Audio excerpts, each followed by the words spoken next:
December 13th, 1847, Magnolia Grove Plantation, Louisiana. On the most cursed night in antebellum history, a woman named Céleste Thibodaux, trusted midwife, conjure woman, and keeper of plantation secrets, delivered her final child into this world. But this birth would be different. As the infant's first cry pierced the humid darkness, Celeste whispered words in Creole French that would doom not just this child, but every soul she had brought into bondage. The woman who had delivered over 300 plantation babies was about to transform from life giver to death dealer, wielding curses more powerful than any overseer's whip. The Spanish moss drips with more than morning dew in the Louisiana bayou. It bleeds with the memory of Céleste Thibodaux, the voodoo midwife who turned birth into a weapon of vengeance. For 27 years, she had caught plantation babies with gentle hands, delivering them into slavery, while her own heart calcified with each stolen childhood. Master Henri Beauregard trusted her completely, never suspecting that the woman who brought his property into the world was preparing to send it all to hell. But on that December night in 1847, love betrayed and promises broken would transform a healer into an angel of death. This is the true story of how one woman's curse brought down an entire plantation bloodline, proving that sometimes the most dangerous revenge comes wrapped in swaddling clothes. Buckle up, because we're about to descend into the darkest chapter of Louisiana's bloody past. The Christmas lights flicker like dying stars through the mansion's windows, casting fractured rainbows across the manicured lawns of Magnolia Grove. Inside the big house, crystal chandeliers illuminate tables groaning under silver platters of roasted goose, honey-glazed ham, and imported wines that cost more than a slave's lifetime value. The Beauregard family and their guests toast another prosperous year, their laughter echoing through mahogany-paneled rooms where ancestral portraits smile down with painted benevolence. The opulence is deliberately excessive, a theatrical display of wealth built upon the stolen labor and broken bodies of those who will never taste such luxury. Venetian mirrors reflect the glittering jewelry adorning the necks of plantation wives, while Persian rugs cushion the feet of men who calculate human worth in terms of cotton productivity and breeding potential. The air inside the mansion is perfumed with expensive tobacco and French cologne, masking the underlying stench of moral decay that permeates every room where such wealth has been accumulated through the systematic dehumanization of an entire people. But step beyond the circle of warm light, past the decorative iron gates and moss-draped oaks, and you enter a different world entirely. The slave quarters squat like festering wounds in the plantation's landscape, their wooden walls black with humidity and neglect. No Christmas lights penetrate this darkness. No feast awaits these inhabitants. Here, in buildings that house human property, the air hangs thick with the smell of unwashed bodies, sickness, and despair. The cabins are barely more than shacks, constructed with the minimum materials necessary to keep valuable property alive and functional, with gaps between the boards that allow winter winds to slice through the thin walls like razors made of ice and contempt. Families of 6 or 8 crowd into spaces smaller than the master's pantry, sleeping on corn shuck mattresses that provide little comfort against the hard earth floors. The roofs leak during Louisiana's frequent storms, creating pools of stagnant water that breed mosquitoes and disease, while the masters remain dry and comfortable in their weatherproof mansion. The contrast cuts like a blade through the December night. While masters feast on delicacies, enslaved families huddle around meager fires, sharing scraps of cornbread and whatever vegetables they've managed to grow in their small garden plots. Children press their faces against gaps in the wooden walls, watching the distant mansion glow like a fairy tale castle they'll never enter as anything but property. Their small hands trace patterns in the frost that forms on the inside walls, creating fleeting art that disappears with the morning sun, much like their dreams of freedom. Some of the older children understand the bitter irony of celebrating the birth of a savior in a land where their own humanity is denied, where Christian masters attend Sunday services after spending the week buying and selling human souls. The Christmas season becomes particularly cruel in this context, as it emphasizes the vast chasm between the Master's proclaimed Christian values and their actual treatment of those they claim to own in the sight of God. In the birthing cabin at the edge of the quarters, Céleste Thibodaux kneels beside a laboring woman, her dark hands steady against trembling flesh. The cabin reeks of blood, sweat, and herbs, sage, vervain, and other plants whose names the Masters don't know and wouldn't care to learn.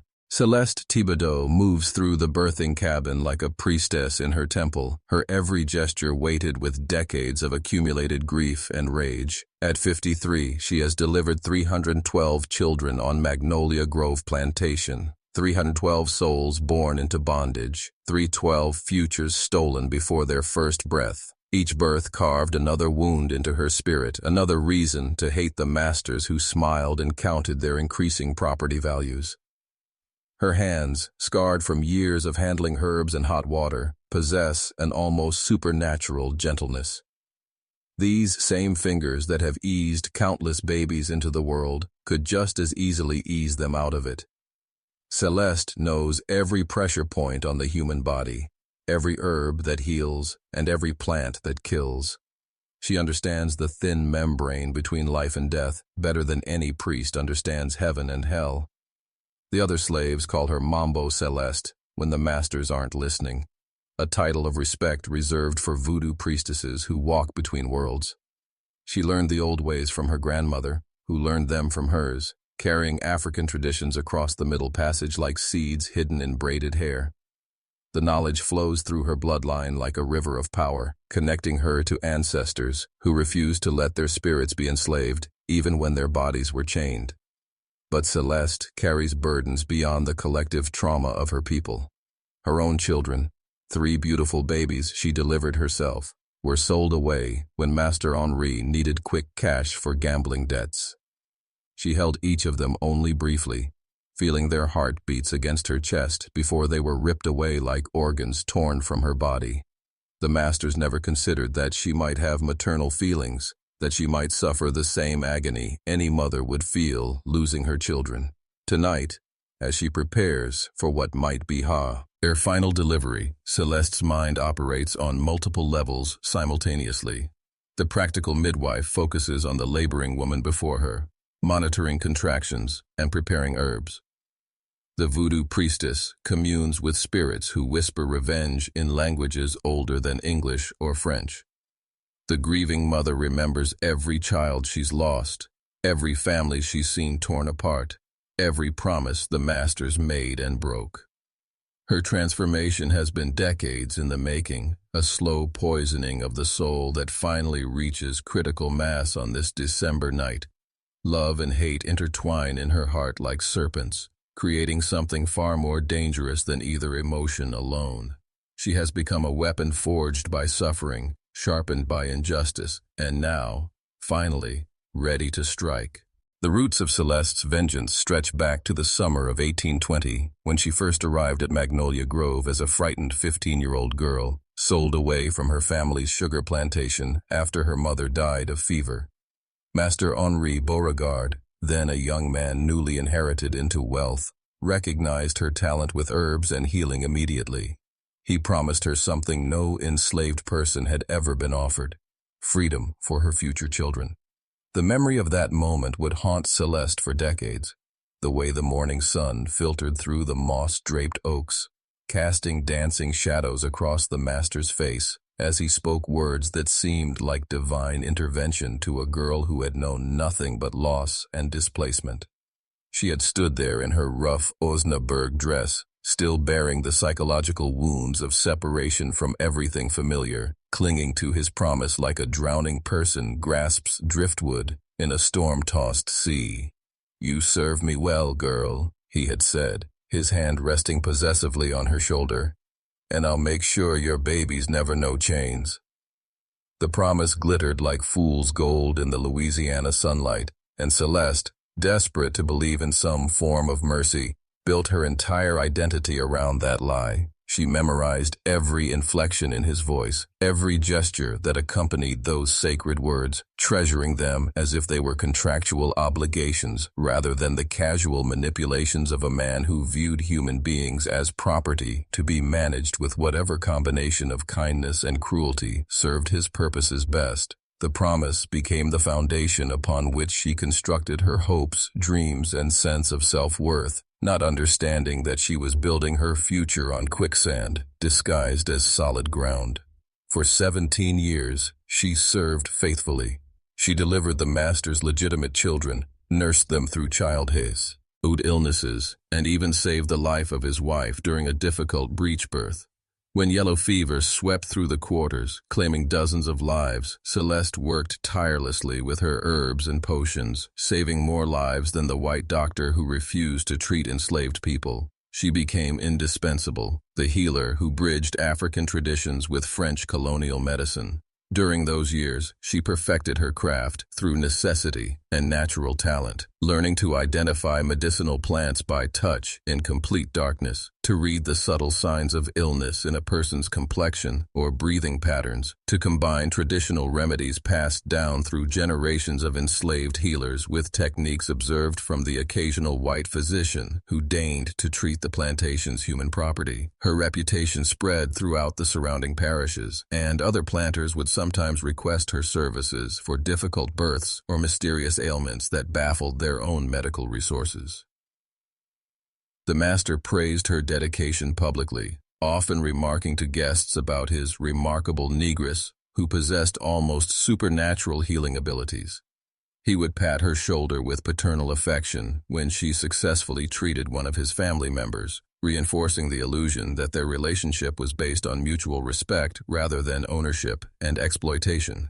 Celeste mistook these gestures for genuine appreciation, not recognizing them as the calculated performances of a man skilled in maintaining control through strategic displays of benevolence mixed with implicit threats of punishment for any failure to meet expectations. In the pre-dawn darkness of December 13th, Céleste Thibodaux transforms her birthing cabin into a temple of vengeance. Her tools spread across the wooden table like instruments in a surgeon's kit, scissors sharp enough to cut umbilical cords or throat veins, needles for stitching wounds or puncturing organs, and herbs that can ease pain or stop hearts depending on dosage and intention. The ritual begins with water, not the clean well water from the big house, but brackish liquid drawn from the deepest part of the bayou, where alligators nest and cypress roots drink from decomposing matter. She heats this water in her largest iron pot, the one she's used for countless births, now consecrated for a darker purpose. Steam rises like incense, carrying the prayers of ancestors who died in chains, but never surrendered their spirits. Next come the herbs. Rue for regret. The master will have plenty before this is finished. Wormwood for bitterness, the taste that will fill his mouth when he realizes what he's lost. Bloodroot for binding, to ensure the curse sticks to his bloodline like tar.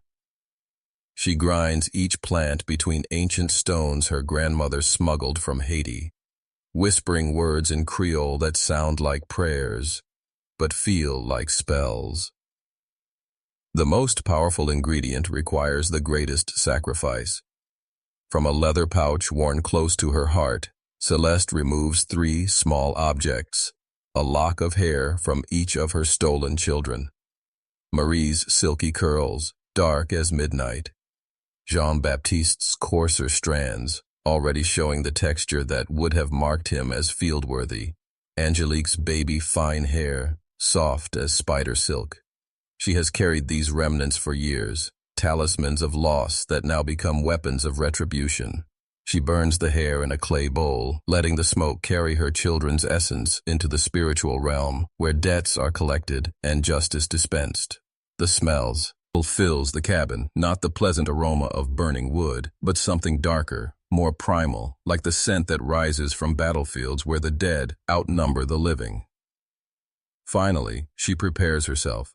Celeste strips away her everyday clothes, the modest dress and head wrap that mark her as property, and dons garments saved for special occasions. A white robe inherited from her grandmother, shells and bones that rattle like wind chimes with each movement, and red ochre painted in symbols across her forehead and cheeks. She is no longer just a midwife. She has become an avatar of ancestral rage, a conduit for every enslaved mother's grief transformed into divine retribution. In the suffocating humidity of a Louisiana evening, where Spanish moss hangs like funeral shrouds from ancient branches, the Beauregard bloodline stretches across Magnolia Grove Plantation like the gnarled roots of their centuries-old oak trees, deep, widespread, and seemingly indestructible. These roots burrow through generations of accumulated wealth, privilege, and power, creating an intricate network that has sustained itself through the systematic exploitation of human lives. But Céleste Thibodaux, the enslaved midwife whose skilled hands have guided most of this family's younger members into the world, knows intimately every branch, every connection, every vulnerable point of this sprawling family tree. Tonight, as shadows lengthen across the plantation grounds and cicadas begin their mournful chorus, she methodically catalogs each family member like a seasoned general, surveying enemy positions before a decisive battle, understanding with crystal clarity that truly effective vengeance requires not just passion, but intimate, comprehensive knowledge of its intended targets. Master Henry Beauregard himself stands as the mighty trunk of this accursed genealogical tree, the foundation from which all other corruption springs. At 45 years old, his once athletic frame has grown soft and corpulent around the middle from decades of rich Creole cuisine and the effortless luxury that flows from owning other human beings. His pale hands, unmarked by calluses or honest labor's scars, have never grasped a tool heavier than a pen, yet those same delicate fingers have signed countless bills of sale that scattered families to the winds like autumn leaves. His signature has torn children from mothers' arms, husbands from wives' embraces, destroying bonds of love as casually as he might order the pruning of rose bushes. His deceased wife, Marguerite, who passed 3 years abyss, go in a prolonged and agonizing childbirth, might have survived if Celeste had chosen to employ certain knowledge passed down through generations of African healing traditions.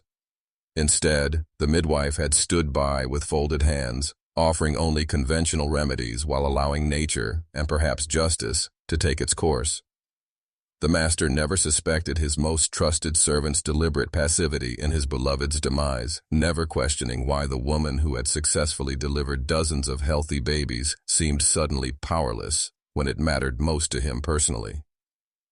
Their eldest son, Philippe, 22 years old, and recently returned from his expensive European education, has inherited not only his father's physical softness, but also his moral weakness, particularly regarding cards, fine whiskey, and the casual brutality that seems endemic to their class.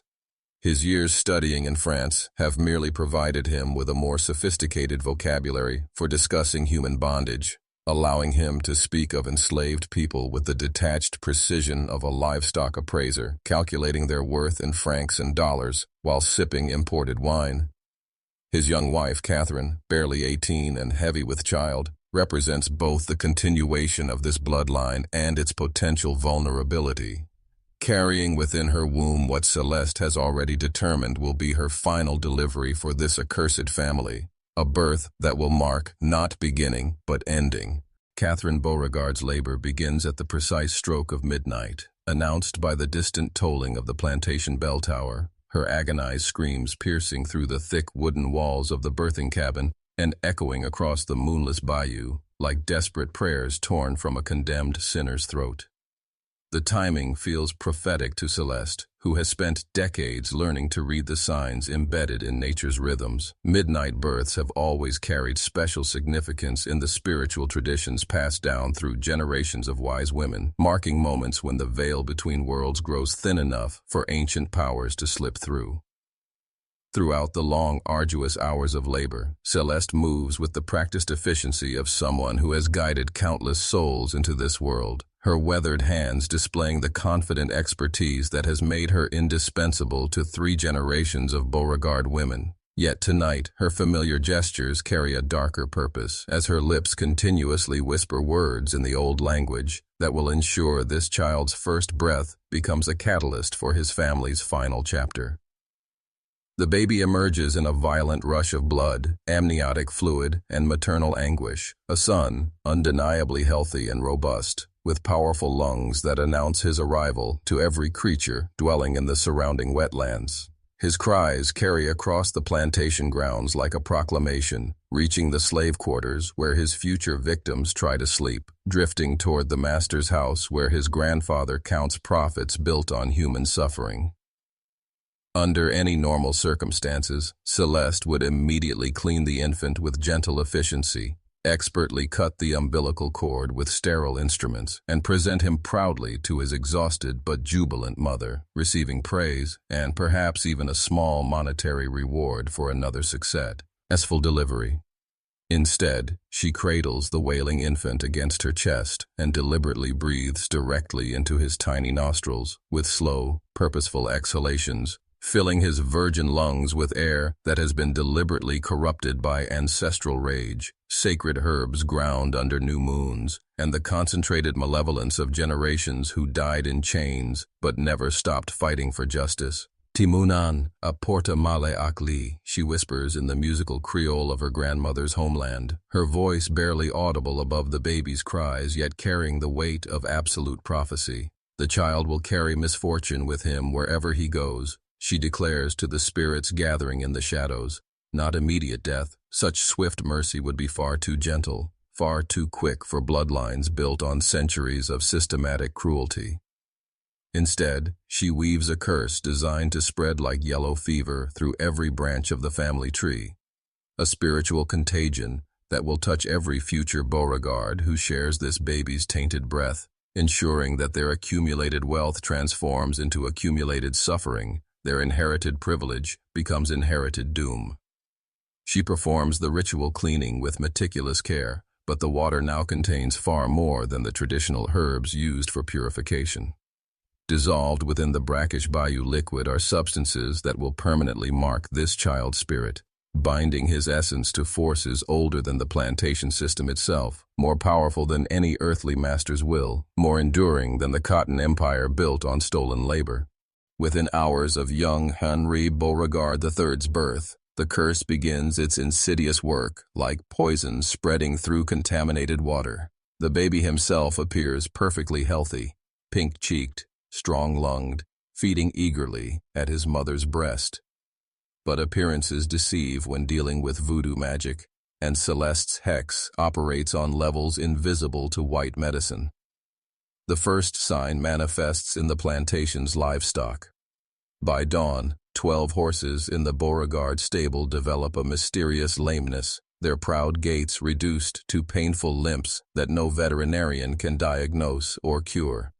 The prize breeding bull, imported at enormous cost from Virginia, drops dead without warning, his massive body found stiff and cold in the pasture, with no apparent cause. Master Henri dismisses these events as coincidence, but the enslaved workers recognize omens when they see them. They watch Celeste with new eyes, understanding that something fundamental has shifted in the balance of power at Magnolia Grove. She moves through the quarters like a woman transformed, her steps lighter despite carrying the weight of generations' worth of grief. The curse spreads beyond animals to the land itself. Cotton plants that should be dormant in winter begin showing signs of disease, their leaves turning black as if touched by invisible flames. The sugar cane fields, normally rich and productive, emit a sour smell that grows stronger each day. Water in the plantation's wells develops a metallic taste that no amount of boiling can eliminate. But the real power of Celeste's hex reveals itself in the Beauregard bloodline. Young Philippe, the eldest son, develops a persistent cough that produces blood-flecked phlegm. His wife Catherine, still recovering from childbirth, finds herself unable to produce milk, forcing them to hire wet nurses who themselves fall mysteriously ill within days of arriving. Abel Beauregard begins experiencing violent nightmares that leave her screaming in the pre-dawn darkness, Visions of children in chains calling her name while their mothers weep tears of blood. She stops eating, grows gaunt and hollow-eyed, muttering constantly about voices only she can hear. Charles, the youngest and cruelest son, loses his appetite for violence as a strange melancholy settles over him like fog. He spends hours staring at the slave quarters, finally seeing the suffering his privilege has been built upon, the weight of collective pain crushing his spirit like stones on a drowning man's chest.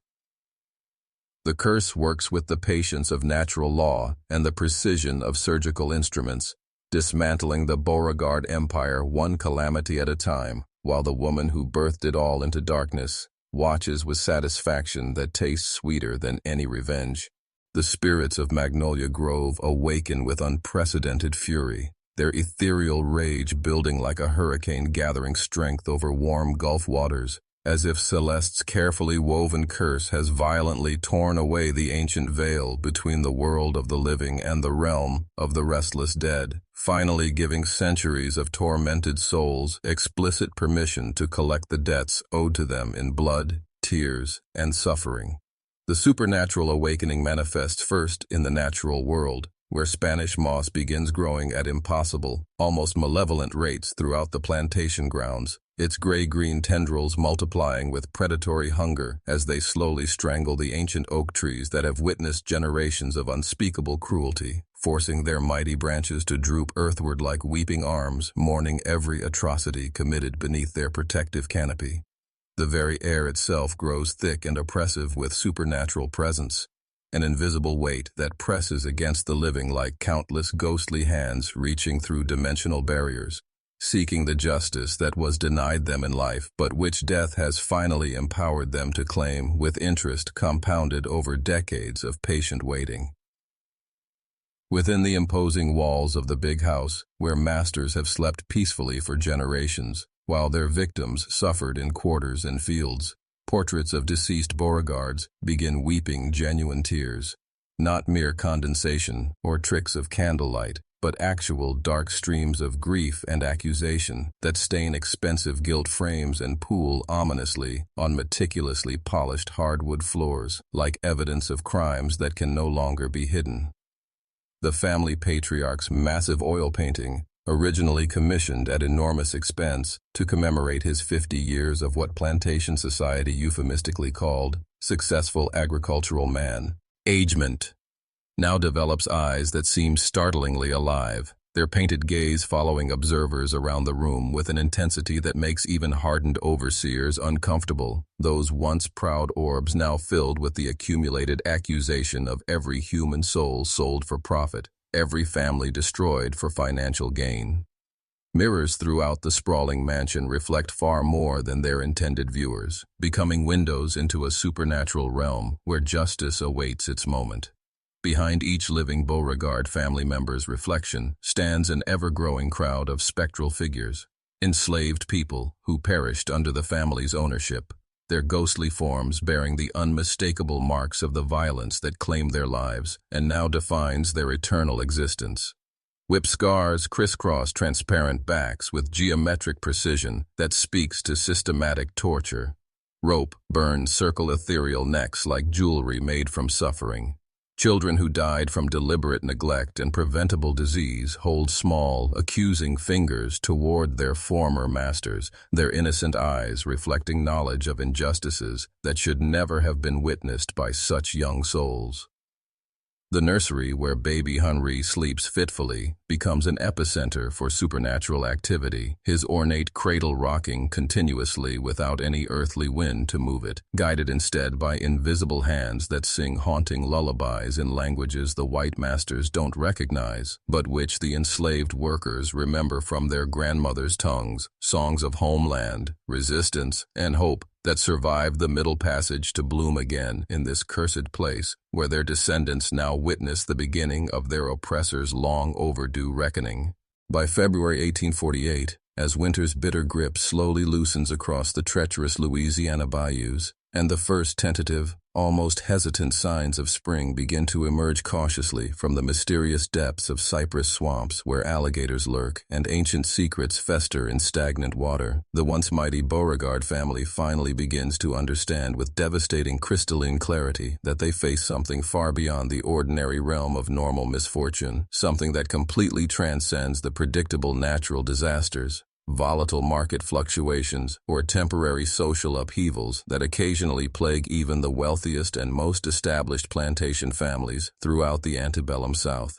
Their meticulously cultivated and previously prized cotton crop, once universally celebrated as representing the absolute finest quality available in 3 entire parishes, and serving as the unshakable foundation of their considerable fortune built over multiple generations of human exploitation, now rots mysteriously and inexplicably in expensive climate-controlled warehouses, despite being properly harvested by experienced field hands, expertly ginned using the latest mechanical innovations, carefully baled according to industry standards and stored with meticulous attention to detail, following methods that have been perfected and refined over countless generations of supposedly successful agricultural enterprise rooted in the systematic brutalization of enslaved human beings.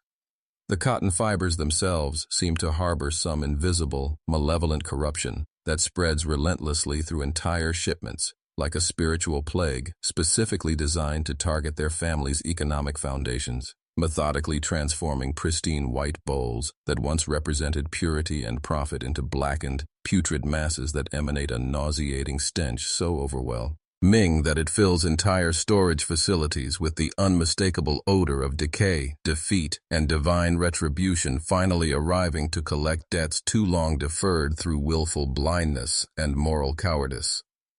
This supernatural contamination appears to operate according to principles that defy every known law of agriculture, commerce, and natural science, spreading through their inventory with the determined persistence of a curse that recognizes no earthly authority and respects no human attempts at containment or mitigation. Business partners who have traded profitably and amicably with the prestigious Beauregard family for decades, building fortunes through mutually beneficial commercial relationships spanning multiple generations of cooperation, suddenly begin finding increasingly elaborate excuses to cancel long-standing contracts that have historically guaranteed both parties substantial profits, their apologetic letters citing mysteriously vague concerns about quality control issues and unpredictable market conditions that experienced merchants know represent transparent fabrications designed to avoid more disturbing truths. When Master Henri presses these former allies for completely honest explanations during increasingly desperate and humiliating visits to the bustling New Orleans commercial districts where he once commanded respect and wielded considerable influence, these obviously uncomfortable business associates reluctantly confess that their own enslaved workers have begun reporting disturbingly vivid nightmares about handling any products originating from the cursed Magnolia Grove Plantation, describing terrifying dreams filled with phantom chains that rattle through their sleep, spectral overseers wielding supernatural whips that leave marks on both body and soul, and the heartbreaking ghostly wails of deliberately separated families that follow them relentlessly into their waking hours with such persistent intensity that overall productivity has plummeted dramatically across multiple commercial enterprises directly connected to the increasingly toxic Beauregard trade network. Master Henri himself, once physically robust and psychologically commanding in his unquestioned authority over hundreds of human beings treated as property and thousands of fertile acres that have produced wealth through systematic cruelty, now appears disturbingly gaunt and hollow-eyed from months of sleepless nights filled with unexplained sounds that seem to emanate from the walls themselves, moving shadows that take the shapes of accusatory figures, and the constant oppressive sensation of being watched continuously by invisible accusers who refuse to grant him even momentary peace or respite from their relentless spiritual prosecution. Desperate to understand the mysterious physical decline that appears to be ravaging his entire household with supernatural efficiency, he summons the most prestigious and expensive physicians from cosmopolitan New Orleans, learned men educated in the finest medical schools of Paris and London, who arrive at the plantation with impressive leather bags filled with the latest medical instruments and cutting-edge theories about human health and disease. Master Henri Beauregard, now standing as the sole adult survivor of his once mighty and seemingly invincible cursed bloodline, finally comprehends with devastating clarity the true magnitude of his desperate situation when he discovers Celeste calmly preparing her traditional herbs in the familiar confines of her modest cabin, her weathered hands moving with practiced precision, while his carefully constructed world collapses in spectacular ruin around him like a house of cards caught in a hurricane's merciless winds. The inevitable confrontation between master and enslaved woman occurs on a particularly ominous morning when the Spanish moss hanging from ancient oak branches drips what appears to be actual blood instead of the customary morning dew, creating crimson puddles on the plantation grounds that seem to spell out accusatory messages in languages older than written history, while the very air itself carries the metallic taste of long-delayed retribution, mixed with the bitter sweetness of justice finally arriving to collect debts accumulated over generations of systematic cruelty and dehumanization. "You did this," Henri accuses with trembling voice, his words breaking under the crushing weight of a man who has systematically lost everything he mistakenly believed made him powerful, important, and untouchable in the rigid social hierarchy that has defined his entire existence since birth. "You cursed my family with your heathen witchcraft and dark magic."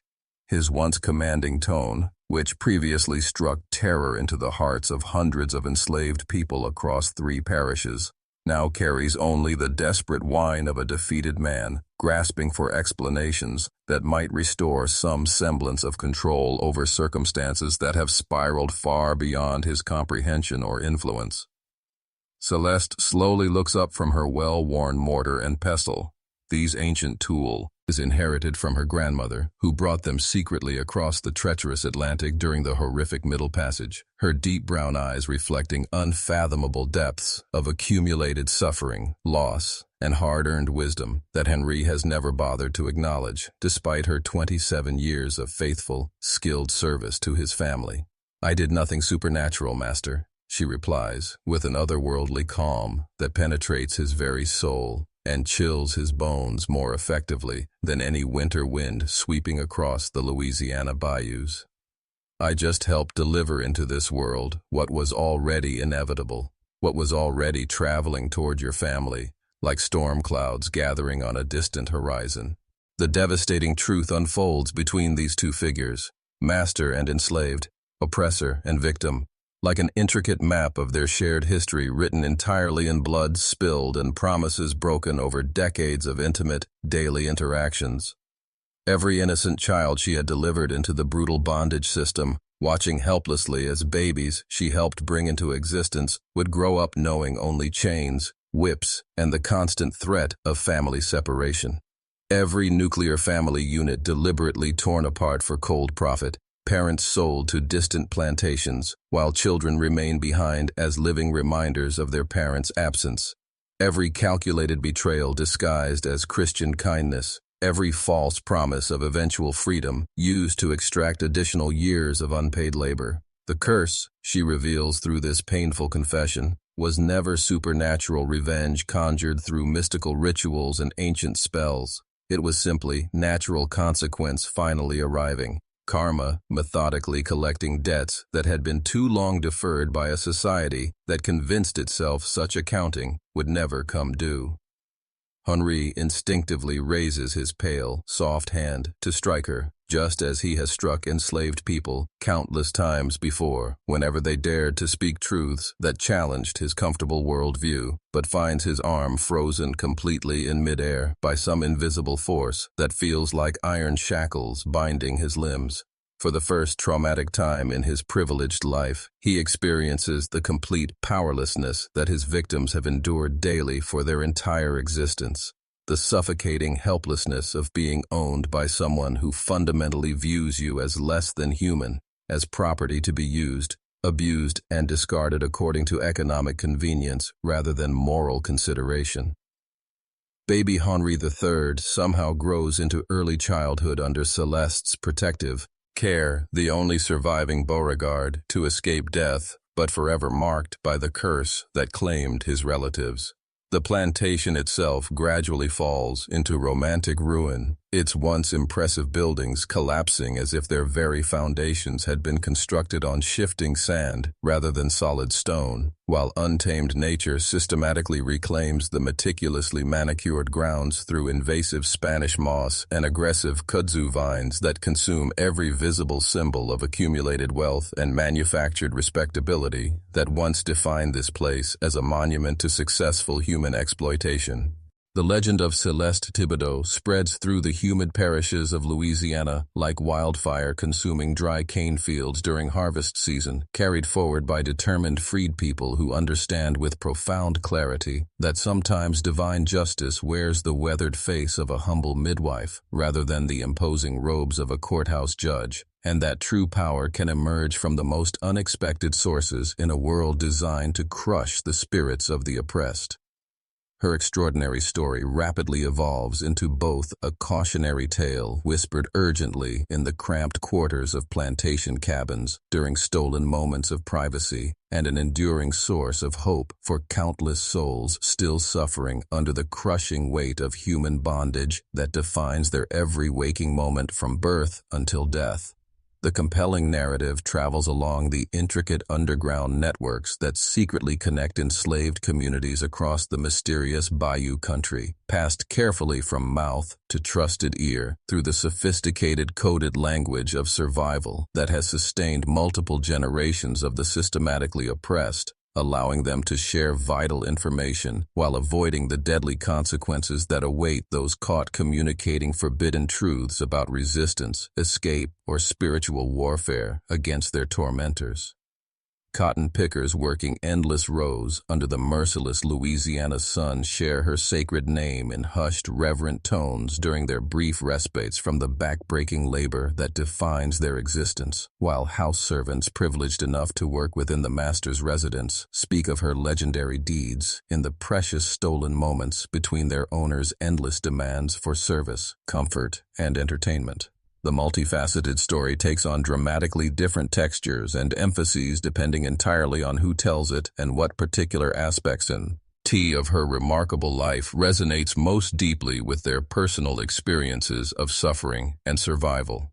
Some storytellers emphasize her mystical powers with vivid descriptions of supernatural abilities, recounting how she could allegedly read the future, written in the complex patterns of Spanish moss hanging from ancient oak trees, or summon powerful ancestral spirits from beyond the veil with nothing more than a handful of graveyard dirt gathered under a new moon and a whispered prayer spoken in the musical Creole French that connects Louisiana's enslaved population to their African and Caribbean heritage.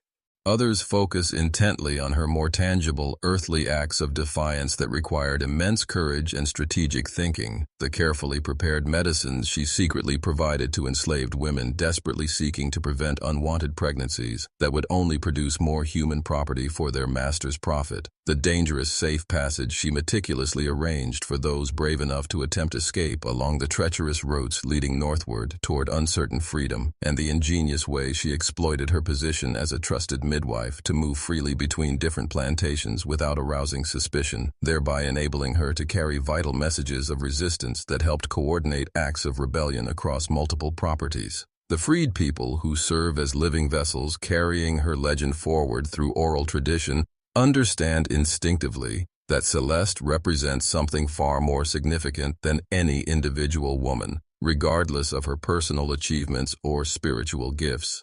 She embodies the revolutionary possibility that even within the most brutally oppressive system ever devised by human cruelty, personal agency can be reclaimed through careful planning and spiritual strength, and that meaningful power can be wielded effectively by those whom society deliberately deems powerless, worthless, and beneath consideration. Her inspiring story gradually becomes a kind of spiritual currency, traded freely in moments of absolute despair, when hope seems as distant and unreachable as freedom itself. providing psychological sustenance when physical nourishment fails, and emotional support when human dignity comes under sustained attack. The tale grows increasingly richer and more detailed with each successive telling, accumulating meaningful details that speak directly to the deepest desires of those who desperately need to believe that justice, however, ere long delayed by human corruption and systematic oppression, will eventually arrive to claim their oppressors with interest compounded over generations of unpaid moral debts. They speak with growing conviction of how she could identify pure evil simply by looking directly into a person's eyes and reading the accumulated sins written there, how newborn babies would either calm peacefully or cry inconsolably in her presence, depending entirely on the moral character of their parents, and how she possessed an uncanny, almost prophetic ability to predict which masters would eventually face complete ruin and which enslaved people would ultimately taste the sweetness of freedom before their deaths.